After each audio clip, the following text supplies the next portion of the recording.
la identificación de maderas de pinos mexicanos mediante la espectroscopía ATR-FTIR.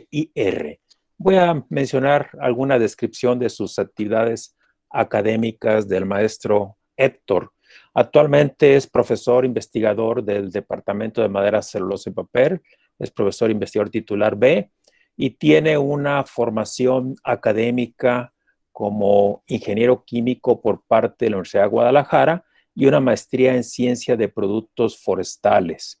Sus líneas de investigación son nanociencia y nanotecnología de biomateriales y también colabora en el cuerpo académico de manejo y aprovechamiento integral de recursos forestales. En cuanto a sus reconocimientos, bueno, también tiene ya bastante tiempo siendo reconocido por el Programa para el Desarrollo Profesional Docente, que nosotros conocemos como PRODEP, prácticamente desde principios del 2000 hasta la fecha. Y también en la parte de divulgación se ha destacado por publicar en revistas nacionales e internacionales y participación en diferentes congresos, en diferentes seminarios. Voy a dar la palabra, maestro Héctor. Maestro, muy bien, voy a compartir mi pantalla.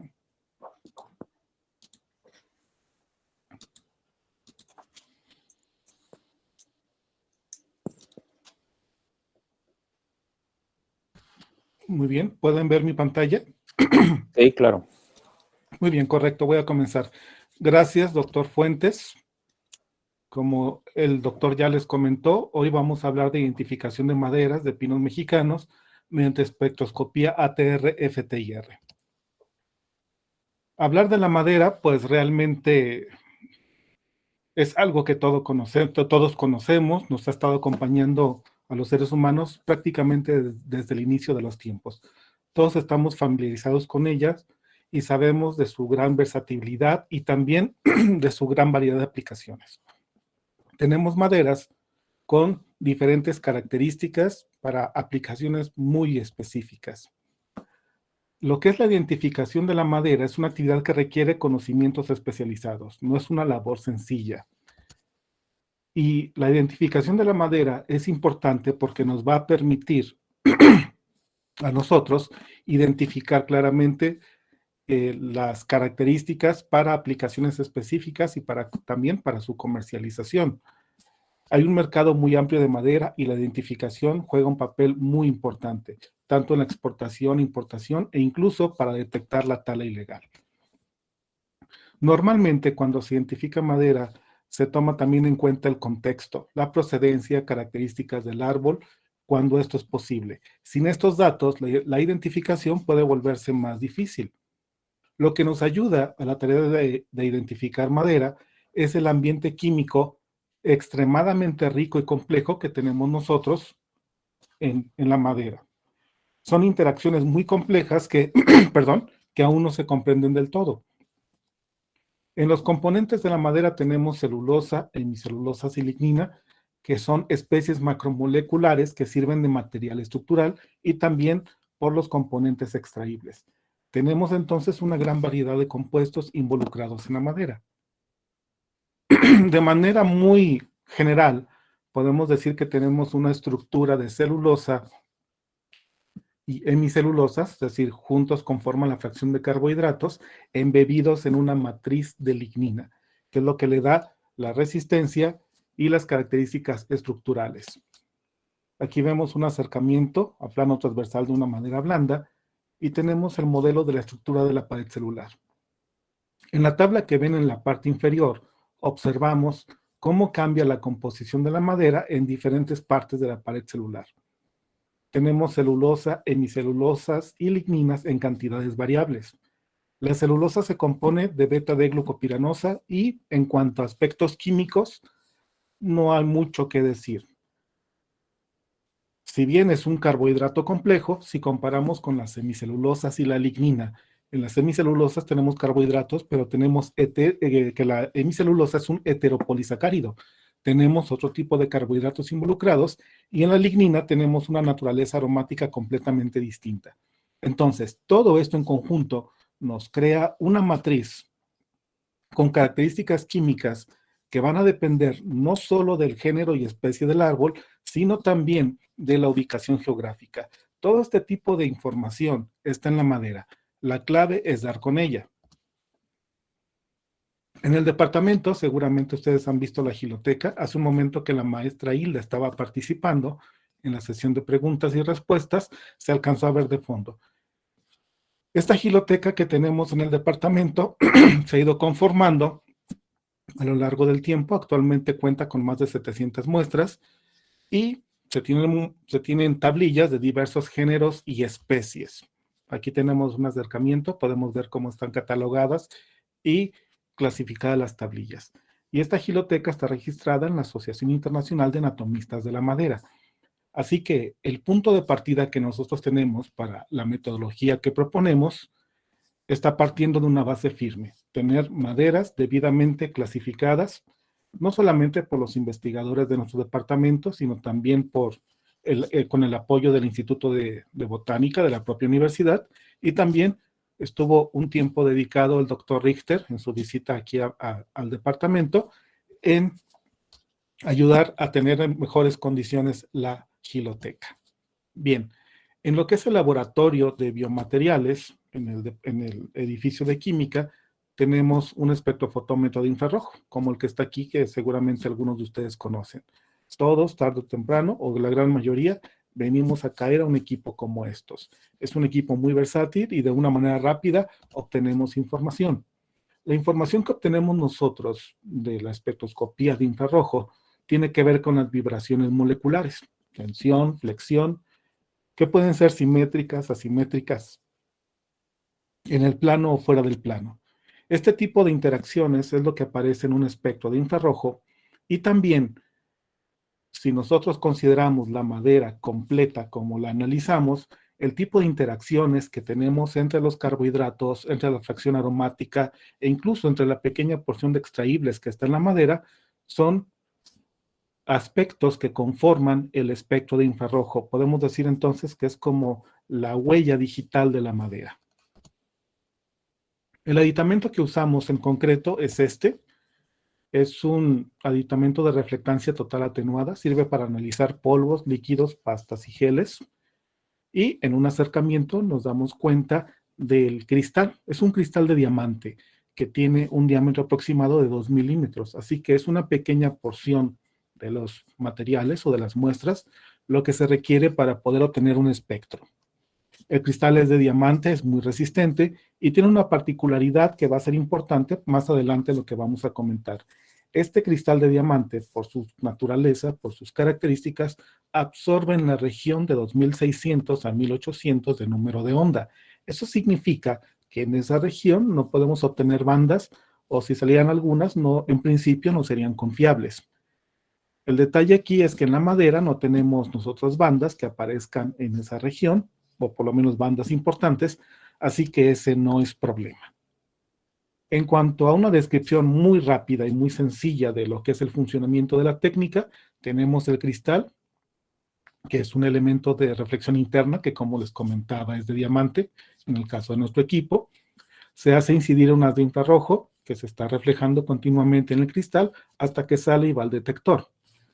Sobre ese cristal se pone nuestra muestra e interacciona con el haz de infrarrojo que se está reflejando en el mismo cristal. A esta interacción, ¿sí?, se da en una profundidad de 1 a 3 micras, así que es un análisis meramente superficial. Y debido a esta profundidad tan pequeña, se requiere el uso de una prensa, no solamente para sujetar la muestra en su posición, sino también para lograr un mejor contacto. De cada muestra, y es práctica común en superficies, se obtienen 3 espectros, deben ser iguales, y se selecciona uno que se considera característico del material. En el caso de la madera, nosotros podemos poner directamente las tablillas en 3 lugares distintos y obtener un espectro que consideramos característico. Aquí pueden observar, por ejemplo, en la parte superior, el espectro de Pinus arizonica, en la parte inferior, el espectro de Pinus ellacahuite. A simple vista podemos ver que son maderas, se ven distintas. Sin embargo, sus espectros se ven muy similares. A simple vista podríamos decir que son iguales, aunque no es el caso. Las diferencias, aunque son pequeñas, existen. Para eliminar algún elemento de subjetividad, el mismo equipo, el software del equipo, tiene una característica para comparar espectros y determinar si son iguales o hay diferencias entre ellos. Resulta que los espectros sí son diferentes, aunque los veamos muy parecidos, y eso nos da la pauta a considerar nosotros nuestra metodología. Una pregunta importante, ¿por qué pinos? Bueno, los pinos comprenden aproximadamente el 70% de la producción forestal maderable de México.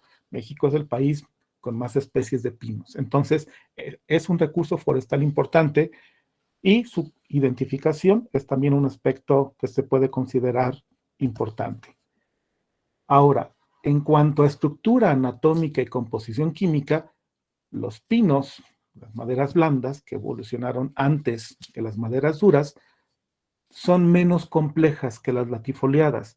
En este aspecto, podemos decir, tenemos menos características que hacen una gran diferencia entre géneros o especies, así que la identificación, incluso para expertos, puede ser una situación un poquito difícil.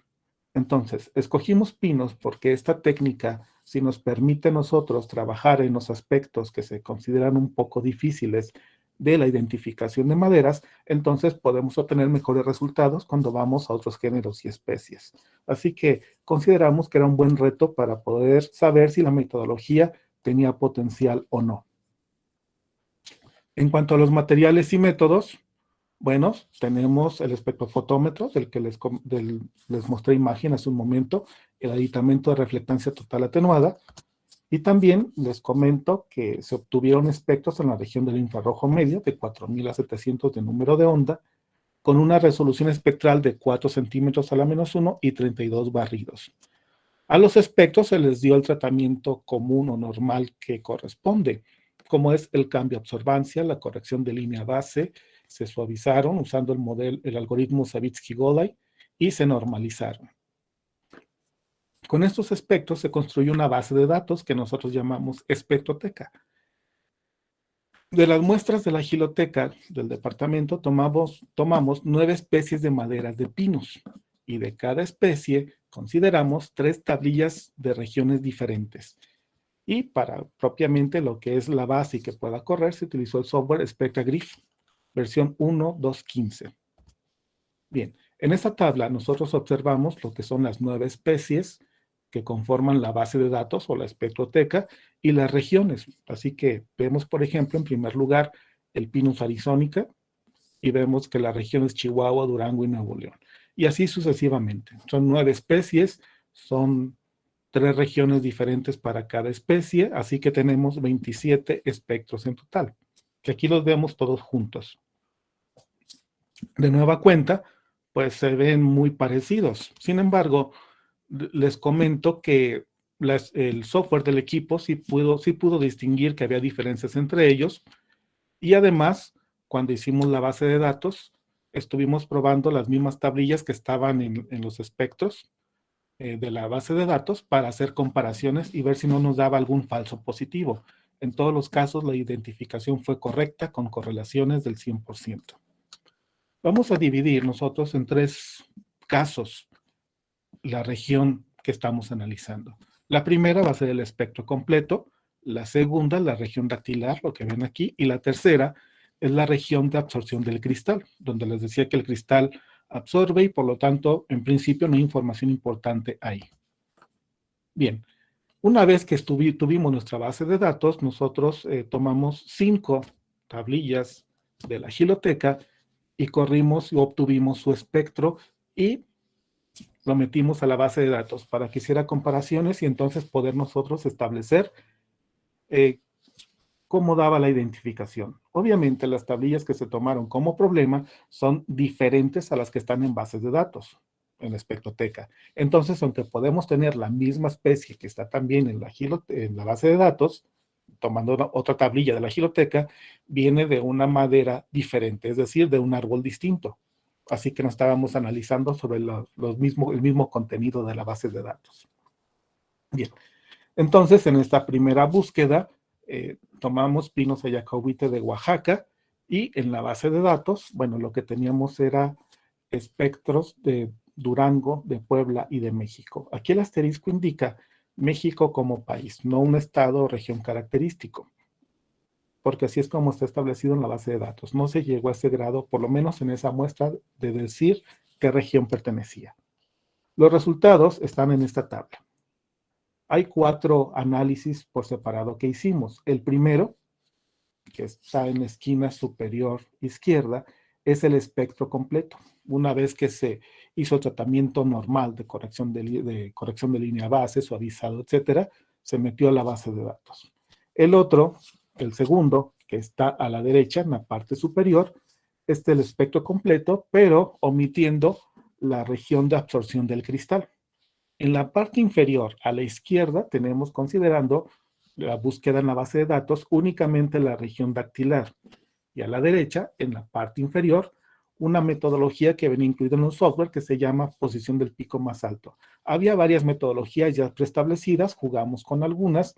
Esta dio de esas la mejor característica y consideramos conveniente no hacer una búsqueda estándar con todo el espectro, sino ver posibilidades que podemos tener y si alguna nos da una mejor caracterización o identificación. Honestamente, en un principio pensábamos que al no considerar la región de absorción del cristal, obtendríamos mejores resultados. Sin embargo, aquí fue la primera sorpresa para nosotros, resulta que el espectro completo, incluyendo esa región, dio los mejores resultados.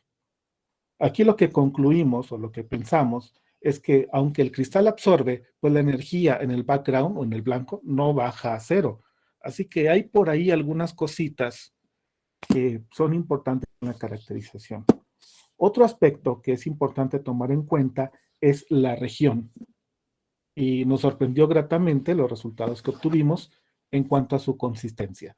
En esta primera muestra pueden observar ustedes que en el espectro completo el número 1 es el Pinus ayacahuite en la región que está especificada como México. Lo mismo ocurre en la búsqueda sin considerar la absorción del cristal de diamante y en la región dactilar. En los 3 casos tenemos que coincide la misma región. Aunque tenemos espectros de Durango, de Puebla y de México, coinciden los 3 en la misma región. En el caso de la posición de pico más alto está hasta el segundo lugar y de una región distinta. A manera de adelanto, para no perdernos entre tantos numeritos, les comento, el espectro completo es el que da la mejor resolución. La muestra 2 es Pinos o Carpa de Chiapas, aquí está la fotografía, y en este caso sí tenemos muestras de Chiapas, una muestra de Chiapas en la espectroteca y otras de Jalisco y Michoacán. Y aquí están los resultados. Observamos que en este caso la opción correcta está en el número 2, no en el número 1. Pero llama la atención que en el espectro completo, ¿sí? Y en la región dactilar aparece el mismo resultado con el número 1. De hecho, en la posición de pico más alto también, pero normalmente no daba los mejores resultados. Y aunque aparece en el número 2 la muestra de Chiapas, de Pinus o Carpa de Chiapas, es interesante notar que da la región correcta, Chiapas, aunque hablamos de un árbol diferente. Si no está en el número 1, no es en sí un mal resultado. Normalmente se considera o estamos considerando que en lo que llevamos la técnica, con tomar en cuenta los resultados con las 3 correlaciones más altas para proponer la identificación. Esto no es malo, si nosotros vamos a otro tipo de técnicas o tecnologías, no existe la que sea 100% eficiente, así que un número 2 podemos considerarlo como algo bastante bueno. Esta tercera muestra es de Pinus pseudostrobus de la Ciudad de México. En la base de datos tenemos Guerrero, Jalisco y Michoacán. Estos son los resultados y obtenemos en los lugares 1 y 2, Pinus pseudostrobus, de Jalisco y de Guerrero. Como no tenemos exactamente la Ciudad de México, podemos considerar que hay consistencia. Si ustedes observan el espectro completo y sin la región del diamante, observamos las mismas regiones e incluso en el mismo orden. Así que estamos teniendo una consistencia también en la región y eso es un muy buen indicador. La muestra número acá, y aquí tenemos las regiones que están en la espectroteca, Jalisco, 2 veces, una muestra de Tapalpa, otra de Zapopan y una tercera de Michoacán. Y lo que observamos es también una variación. En este caso, en el espectro completo tenemos en el número 2 el Pinus devoniana de Michoacán, y sin la región del Cristal tenemos el número 1 devoniana de Michoacán, que es la respuesta correcta, por así decirlo. Sin embargo, en cuanto a consistencia en las diferentes muestras que hemos analizado, el espectro completo es el que ha dado mejor resultado con respecto a no considerar la región de absorción del cristal. Así que si pensamos en los 3 primeros lugares, el espectro completo, con nuestra metodología, nos ha dado buen resultado. Una quinta muestra y última es de Cupressus arizónica, que aunque no es propiamente un pino, pues sí nos la incluimos para poder tener una idea sobre qué sucede en una situación como esta. Si nos da alguna pista sobre la naturaleza o la ubicación de la muestra. En la base de datos tenemos nosotros Chihuahua, Durango y Nuevo León como regiones. Aquí tenemos los resultados. El espectro completo nos da en la posición número 1 y número 2 Pinus arizónica, no está mal, y la región Chihuahua y Nuevo León. Si ustedes observan, está resaltado en rojo los demás casos, está entre Chihuahua y Nuevo León el resultado. Si vemos el mapa de México,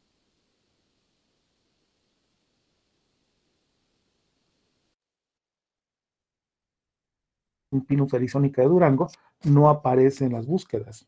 En el espectro completo de mejor resultado, podemos pensar que lo que estamos obteniendo es indicativo de un potencial para una herramienta que nos puede ser muy útil. Como conclusiones, ya para finalizar esta presentación, podemos entonces decir que los resultados muestran que es viable identificar maderas de pino utilizando espectroscopía ATR. Claro, no estamos diciendo que esta técnica pueda sustituir una caracterización anatómica convencional, pero sí podemos decir que puede brindar un apoyo, un soporte en la identificación de especies maderables, sobre todo aquellas que sean especialmente difíciles. Este no es un trabajo que aún podamos pensar que está concluido al 100%. La base de datos tiene 9 especies. Esto obviamente puede crecer. En la Giloteca tenemos muchísimas muestras. Consideramos que lo más conveniente es hacer una base de datos lo más completa posible, considerando que tenemos muestras bien identificadas en la Giloteca y también dentro de lo que es la misma metodología, probar otras correlaciones diferentes a lo de Pearson, porque es la que utiliza SpectraGriff, para ver si nosotros podemos mejorar los resultados. No son malos, pero siempre quiere uno buscar lo mejor.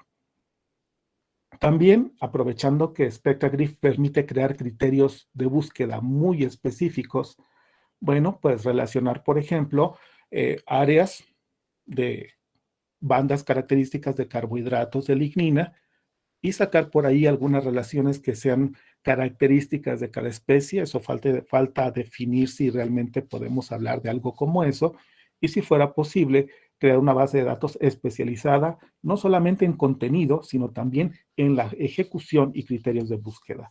Y también hay por ahí una técnica muy interesante que es la correlación bidimensional por infrarrojo, ver si esa técnica nos brinda opciones para mejorar los resultados. Muy bien, gracias por su atención. Quedo a la espera de la sesión de preguntas y respuestas. Muchas gracias por su tiempo. Muchas gracias, maestro Héctor Contreras. Estamos un poco justos en tiempo, pero sí tenemos espacio para una pregunta. Tenemos ya aquí la participación del doctor José Antonio Silva. Adelante, doctor. Sí, rápidamente, muy interesante. Me llama la atención porque, pues, en términos anatómicos, los pinos, desde el punto de vista de madera, no se pueden separar ni identificar. Son prácticamente idénticos. Solamente, pues, madera, digamos, pinos duros y suaves y se acabó, ¿verdad? Yo quiero saber, por ejemplo, si tienes una zona de madera temprana y de madera tardía, si es una madera que viene de una zona de crecimiento lento, o muchas veces decimos que la madera de los primeros 5 años no es igual a los de los 10 o 20 dentro del mismo tronco. Entonces, este método, ¿cómo mide y cómo descarta esas influencias de tanta variabilidad que existe dentro de un mismo árbol, ¿verdad? para ver, pues también no me queda muy claro si este método, por ejemplo, lo que estamos viendo ahí es la estructura completa o de celulosa o de lignina o de bicelulosas o en fin, ¿cómo interpreta todo eso? Gracias. Muy bien. Es una pregunta bastante interesante. De hecho, nosotros en un principio estábamos tratando de ubicar la tablilla en la zona de albura o diferenciar, pero los espectros salían prácticamente idénticos. Entonces, si nos vamos a lo que es en su mayor parte la madera, pues es celulosa y lignina, y aquí lo que estamos viendo son enteramente grupos funcionales. Entonces, respecto a grupos funcionales, en las diferentes regiones no había una diferencia sustancial. El equipo simplemente estaba viendo compuestos aromáticos de lignina y bandas de carbohidratos, punto. Y por más esfuerzos que hicimos para ver si había alguna diferencia, resulta que los espectros salían prácticamente iguales.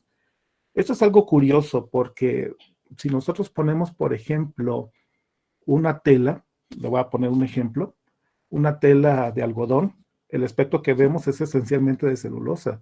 Y aunque esa tela tenga color, seguimos viendo esencialmente el espectro de la celulosa. Es decir, por la penetración que tiene el haz, realmente no podemos distinguir esa diferencia. Simplemente aparece carbohidratos y lignina esencialmente. ¿De acuerdo? Aquí básicamente lo que estamos más bien viendo son las características de la lignina o de los carbohidratos. En el caso de los carbohidratos, por ejemplo, tenemos otro tipo de monosacáridos, además de la glucosa. Puede gilosa, otras cosas por el estilo. Y en el caso de la lignina, lo que tenemos es una cierta proporción de grupos metoxilo, característicos en este caso de las maderas blandas, de los pinos. Pero parece ser, y eso lo digo con base en los resultados que estamos teniendo, que es la proporción de esos grupos, básicamente, lo que nos ayuda a distinguir. De hecho, nos llamó la atención, primero, que aunque estuvimos poniendo diferentes partes, los espectros eran esencialmente iguales.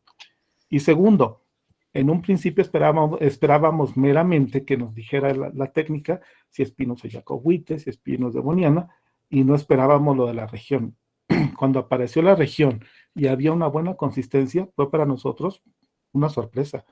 Y debo decir, una sorpresa agradable. Parece ser que hay ahí algún tipo de interacción, sobre todo con grupos funcionales muy característicos. Pero en cuanto a diferencia de madera blanda, perdón, de duramen o de albura, con la técnica no puede hacerse. Así que lo tomamos como un todo. ¿El barrido del espécimen en qué distancia barre? ¿Es 1 milímetro, 10 centímetros? ¿O cuál es la área de análisis del espécimen para tener esos datos? Ok, correcto. Es un círculo, el cristal es un círculo de 2 milímetros de diámetro. Así que lo que hacemos nosotros es primero obtener un espectro de 3 puntos distintos. Originalmente en la experimentación preliminar lo que hicimos fue ubicar regiones de albura, regiones más oscuras y sacar espectros distintos. Para que no quedara como un elemento meramente subjetivo, porque eso no es bueno, el equipo tiene una opción de comparar para poder establecer si hay espectros diferentes o iguales. Así que estuvimos sometiendo los espectros a esa herramienta, el mismo software del espectrofotómetro, y esencialmente lo que obteníamos eran espectros iguales. Así que después lo que hacemos es simplemente tomar 3 puntos diferentes de la tablilla, comparar esos espectros y tomar uno que sea característico. Gracias. De nada. Muchas gracias, doctor Silva. Gracias, maestro Héctor. Teníamos una participación más. Si gusta, tenemos a lo mejor un par de minutos para que puedan expresar sus dudas. Era Oscar. Oscar, por favor, adelante. Bueno, sí, doctor. Nada más era algo similar a lo que preguntó el doctor Silva y ya se me contestó la pregunta el doctor Héctor. Sí, igual si había un estándar de dónde sacar la probeta para hacer el análisis. La probeta fueron muestras de la giloteca tal y como están. Y sí, en un principio también nosotros pensábamos en esas diferencias que comentaba el doctor Silva, fue lo primero que establecimos, y resulta que los espectros eran esencialmente iguales. Muchísimas gracias.